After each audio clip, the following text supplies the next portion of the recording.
Where is everything? I don't know where anything is. Whoa, what's with the cops? Cops all over the place. Cops. Hi everybody, it's PJ, and this is gonna be the weirdest video done in between my hole. That sounded a little weird.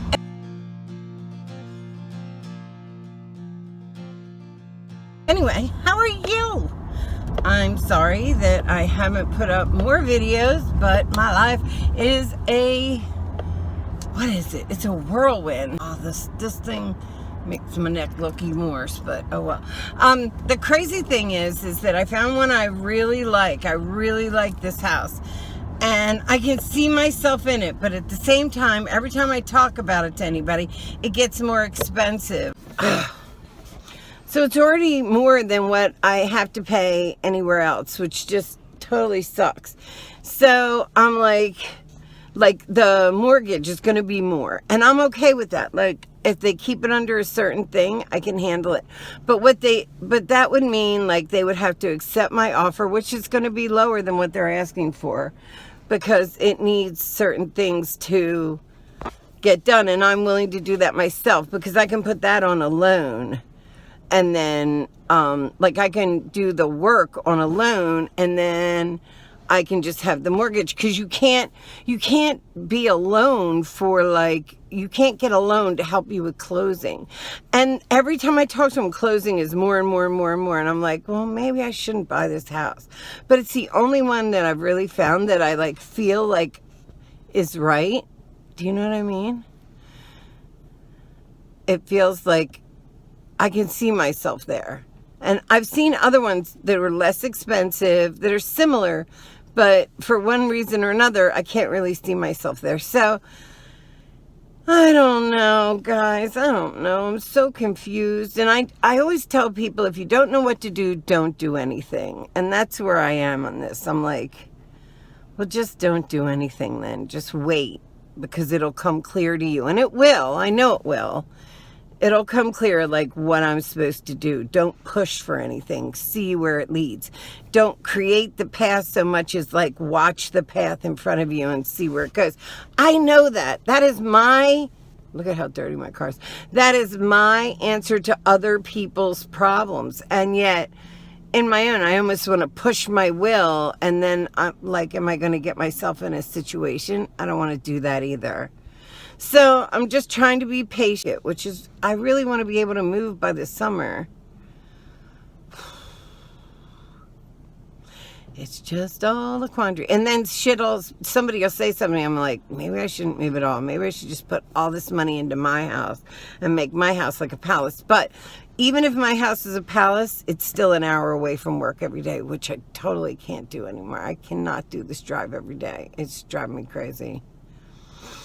And if I move to Jersey, I'm halfway between where we go in Jersey and I'm right around the corner from our regular office. So that'll help that, because I don't get to Jersey enough, because shit always happens, because that's my life. That's my life. I went out with my son Coleman on Easter, and we had such a good time. Like, it was a great time. But we went to this, I won't mention the restaurant because I don't like to, if I really don't have anything nice to say.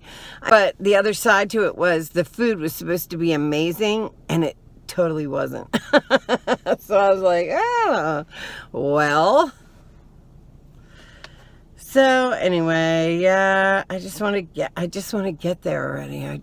I'm being impatient, I know, but I want to be there. I want to be close. I want to get my house situated the way I want it, you know, and you know how that is. I'm just impatient. I need to learn patience, because that's probably been the biggest thing in my life that I need to learn. But I'm an Aries and we have none, and yeah, I got to do my roots. They're coming in.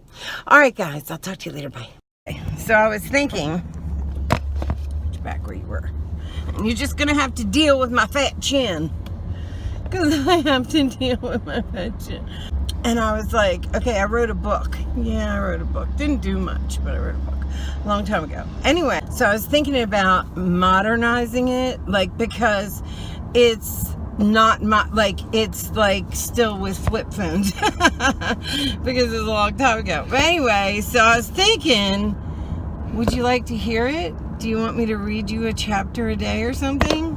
I could do that. I could put like something pretty in front of it, or just the book cover, and read to you, and see if you like my book, and modernize it. I like to reprint it. I like to modernize it and then change some stuff in it and then reprint it. I have like all these ideas in my head, and I never have time to sit and write, which is part of the reason why I went this other house, because it just looks like the house I can sit and write in, because that's what I used to do, is write. I mean, I wrote for everything I've ever done in my life. I've written. I'm totally dyslexic. I can't spell. But most of the time when I write things, people are like, wow, that's really good writing. So I have an ear for it. I'm also an avid reader, so I think that one goes hand in hand. Like when you catch the kind of whiff of it when you're really young, you just know how to pose something. So right now I write shit about water. I bet you this is illegal. Anyway, anywho. Oh, I love these. I am so in love with these, especially this one. It's got the bananas, the pineapple, and coconut in it. It's like a tropical blast in my mouth. But I'm actually, the smoothie that I like the best is the one I make at home. I use peanut butter and that peanut butter powder, which I don't know how good that is. I mean, how do you powder peanut butter? I guess they just dry it out. I hope it's not a lot of shit, but I don't read labels, so oh well. God, I can't even like see you now. This is fucked up. And it might be all chin, all jaw, all that lovely middle-aged jaw. Oh. And I put blueberries in it, and I like these like teeny, they have like baby blueberries that are frozen. They're so yummy. Like you can just take a handful of them, but they leave your hand blue. And I put blueberries, spinach, almond milk, ice, peanut butter, and a frozen banana. Oh my God. And you only need a little bit of everything, or else you have like a drink that's like this big, and who can drink that? It's like so heavy. So you have to just put a little bit of each. You can't like overdo any of it, or it'll just overwhelm it. But oh my gosh, it looks like mud and tastes like heaven. My favorite thing. When I come home from work, I love it because I always kind of picture like all the nutrients from everything that I'm taking. I literally picture them going to my cells and like just eating life. It just feels like you're like drinking life, like you're putting life into your cells. So I'll tell you what, when we went to the buffet on Sunday, it was really hard not to want crab legs. But it's been so long since I've eaten any kind of meat at all. How do I know how it'll react? Will it get me sick? I bet you it would get me sick. It's literally been too long. It's literally been too long for me to see if it would hurt me or not. I think it would hurt me. And because I think that way, it probably would. So, I'm not going to try. I love being a vegetarian. I can't be vegan. I've tried vegan. I love cheese. Let me tell you what. If I had two things to live on in my life, it would be cheese and peanut butter. Fattening! But I don't care, because I think peanut butter is the all-time best food in the world. I've always thought that, though, because it's a fat, and a good kind of fat. It's a fat, it's a carb, it's a protein. It's like everything in one. It's like superfood, peanut butter. And then cheese. Like one of my favorite things in life is fondue. When we went out, Coleman and I, that's what I was talking about. So we went to this fancy place. I know I'm all over the place and this is going to be way too long, but I'm just talking to you like you're my friends, because you are.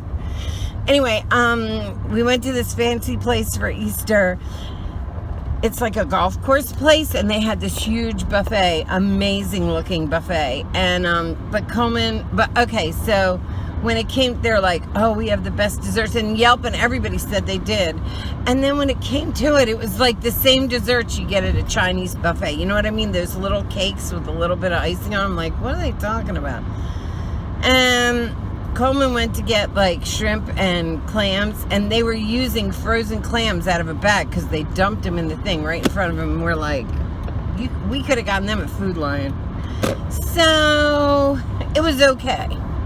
It wasn't worth the money, but boy did they have good, they had these waffles that were like yummy. Like they were different than any Belgian waffles. They were different than any Belgian waffle I had ever had before. But what they had that was really cool was these little round like melon balls of butter that had lemon and vanilla in them. Oh, was that yummy? Yummy. So some of it was good, but it definitely wasn't worth the money. But it was like mad expensive, and we didn't even really eat, like we didn't like kill it because so much of it was just like weird food that it's like pre-made. It was like frozen food. And we were like, wow, okay. So I mean, it was okay. I just had fun with my son.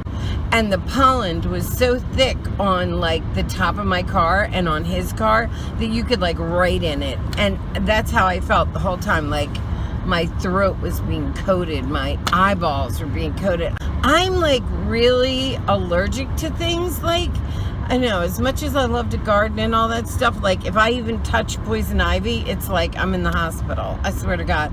I've never seen anybody be more allergic to poison ivy. Let me tell you a poison ivy story.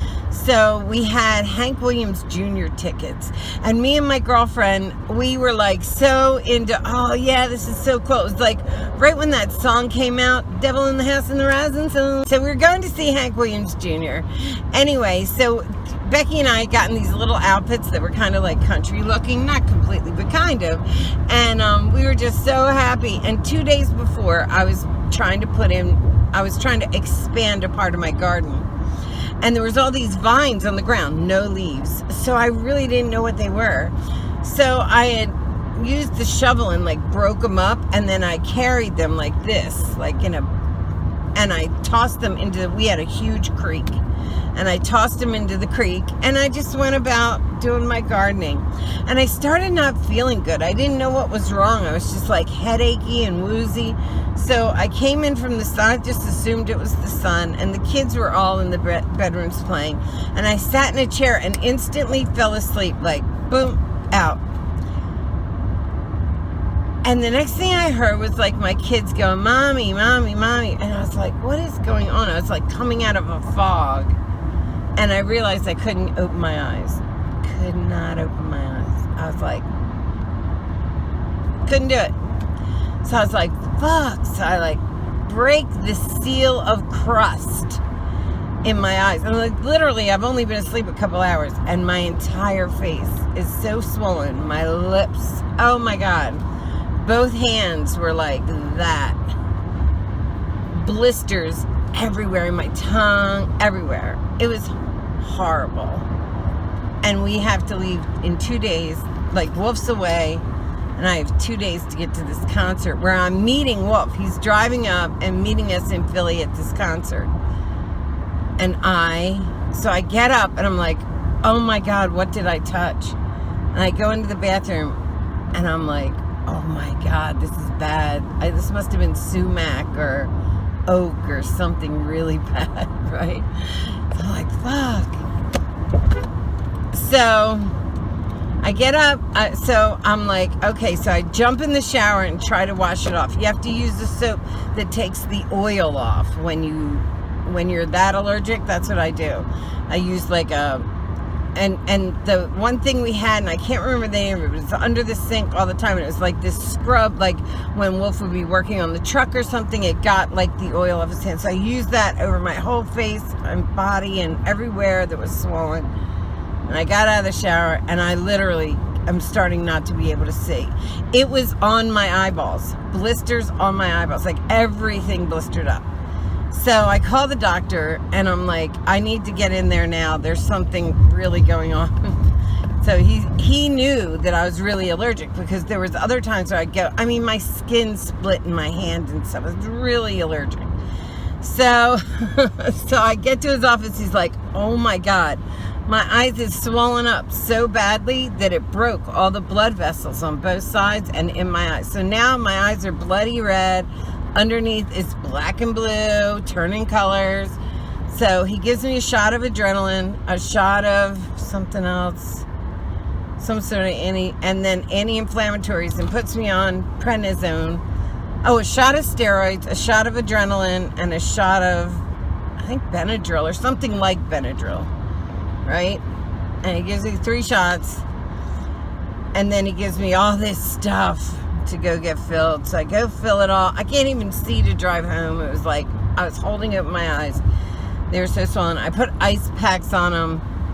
The itching didn't even start. I couldn't have itched it because it was so painful. I'm like, I can't tell you how allergic. I'm so allergic that if there's anybody in my neighborhood burning something with poison ivy in it, I get it on my face. Like, I'm really, like, it's just one of those things. Like, some people it's watermelon. Me, it's all the poison ivies and oaks and sumac. Anyway, the next day I wake up and I am so much worse. I'm like, I can't go to this thing. Oh, I was like, it took me like hours to get my wedding ring off. Oh my God, I was so scared that they were going to have to cut it. So I talked to my husband. He's like, well, if you can't go, you can't go, blah, blah, blah. But I really wanted to go. So anyway, by day 3, the day of the concert, the swelling was starting to come down. I was still a mess. I mean, both eyes looked like somebody punched me. So we go to this concert, and my girlfriend and I are standing there waiting for her husband and my husband to come in. And this guy comes up to me, and remember, I don't have a wedding ring on. And he says, well, hi, little lady, blah, blah, blah, blah, blah. And I said, hi, okay, I'm married. Oh, and I'm sorry, I forgot this part. So the only way I would go to the concert was I got these like old Hoot Owl sunglasses on, because both eyes are like completely black and blue. It literally looks like somebody went boom, boom, right? So I put on these great big sunglasses to go. And I feel all woozy, like I get sick and like sick all over my body from this, but I'm all woozy, and the guy's like, da-da-da, and I said, listen, I'm married. And he says, you ain't married. I don't see no ring on them fingers. I'm looking at my hands like, how would you look at my hands and want to date me? But so I said, listen, it's dark, you know. I said, listen, dude, I'm married. And my girlfriend is with me. She leans over and goes, she's married. Like, stop. And the guy's like, not going to give up. No, whatever. And finally, I take my glasses like this, and I go, listen, buddy, I'm married. And I pull them down like this, and I said, and this is what he does to me when I'm a very bad girl. And the guy literally goes, oh! I'm sorry. And my girlfriend cracks the fuck up. She's like, you're so bad. And, yeah, the guy disappeared. But allergic. So I have to be really careful, because it can turn into like a 2-week nightmare if I go out into the garden and do all that stuff. But I do it anyway. But I don't listen to things like warnings. I do it anyway. Anyway. All right, guys. That's enough of my rambling. I gotta go.